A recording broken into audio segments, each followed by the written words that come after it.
আপনারা চরলেয়াবাসী যে আবারও একটা ইতিহাস সৃষ্টি করবেন, সেই ইতিহাস দেখার অপেক্ষায় আমরা 29 তারিখ পর্যন্ত অপেক্ষা করে থাকব। ভোটের সুষ্ঠু হবে, নিরপেক্ষ হবে। আপনারা ভোটার যারা আছেন, আপনারা ভোট কেন্দ্রে আসবেন। আপনারা দেখছেন তাজা খবর 24। আপনারা যেইভাবে নৌকাকে ভোট দিয়ে, বিপুল পরিমাণে ভোট দিয়ে আপনারা রায়পুরা 24 ইউনিয়নের মধ্যে একটা ইতিহাস সৃষ্টি করছেন। আমরা চরলিয়াকে একটা উদাহরণ হিসেবে দেখি যে নৌকার ঘাটি, যে চরলিয়ার মাটি, এটা আপনারা প্রমাণ করছেন। আপনারা চরলিয়ার মানুষ রাজু ভাইকে যে কত ভালোবাসেন, এইটাও কিন্তু একটা প্রমাণ করছেন।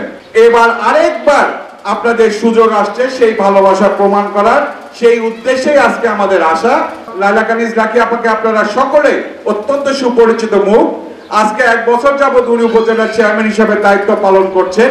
যার যত যেটা প্রয়োজন, যদি চাকরির প্রয়োজন হয় আমাদের তরুণ সমাজে, উনি অনেক তরুণকে কিন্তু চাকরি দিয়েছেন, অনেক দুস্থ পরিবারকে কিন্তু সহযোগিতা করেছেন, যাদের চিকিৎসা প্রয়োজন তাদের অর্থ দিয়ে সাহায্য করেছেন, এবং এখনো লাকি ফাউন্ডেশনের নামে প্রতিদিন কিন্তু হতদরিদ্র মানুষদেরকে বিনামূল্যে উনি কিন্তু খাওয়া দাওয়া দিচ্ছেন। মানুষকে সেবা দান করার জন্য এসেছেন, শাসক হিসাবে আসেন নাই, শোষণ করতে আসেন নাই, ভোট দখল করতে আসেন নাই। ভোটারদের কিন্তু ভোট কেন্দ্রে আনতে হবে।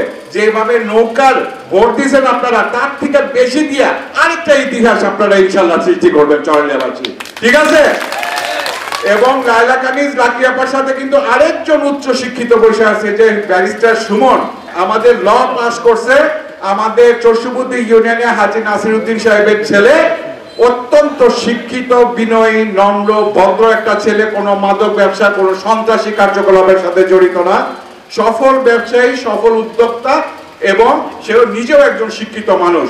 এবং আমাদের মহিলা ভাইস চেয়ারম্যান হিসাবে জ্যোৎস্নাকেও আপনারা নির্বাচিত করবেন।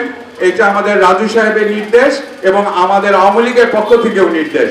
আমাদের লায়লা কানিজ লাকি আপার বিরুদ্ধে যারা দাঁড়িয়েছেন, তারা প্রচারণা চালাচ্ছেন, তারা প্রশাসনকে প্রশ্নবিদ্ধ করছেন যে ভোট ইতিমধ্যে হয়ে গেছে, তারা খালি ঘোষণা মাত্র।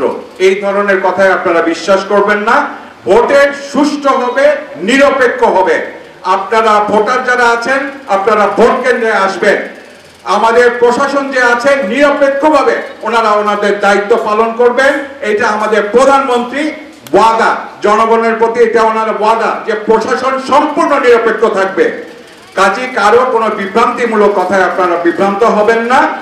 উপজেলার চেয়ারম্যানের সাথে যদি এমপি সাহেবের সুসম্পর্ক থাকে, তাহলে কিন্তু আমাদের উন্নয়নমূলক যে কাজগুলো আছে, সেই কাজগুলোও কিন্তু করতে আমাদের ত্বরান্বিত হয়। যে কিনা ভোট দখল করতে, ভূমিদস্যু অন্যের জমি দখল করতে আসেন নাই, উনি অন্যদেরকে দিতে আসছেন। তো এরকম একজন নেত্রীকে আমরা উপজেলার চেয়ারম্যান হিসেবে দেখতে চাই। লাকি আপাকে আপনারা সকলে সমর্থন দিচ্ছেন তো? পিছনে যারা আছে সকলে সমর্থন দিচ্ছেন? সুমনকে সমর্থন দিচ্ছেন? আমাদের জ্যোৎস্নাকে সমর্থন দিচ্ছেন? আমাদের প্যানেল, রাজু ভাইয়ের প্যানেলকে আপনারা সমর্থন দিচ্ছেন? ইনশাআল্লাহ আমাদের আর কোনো ভয় নাই।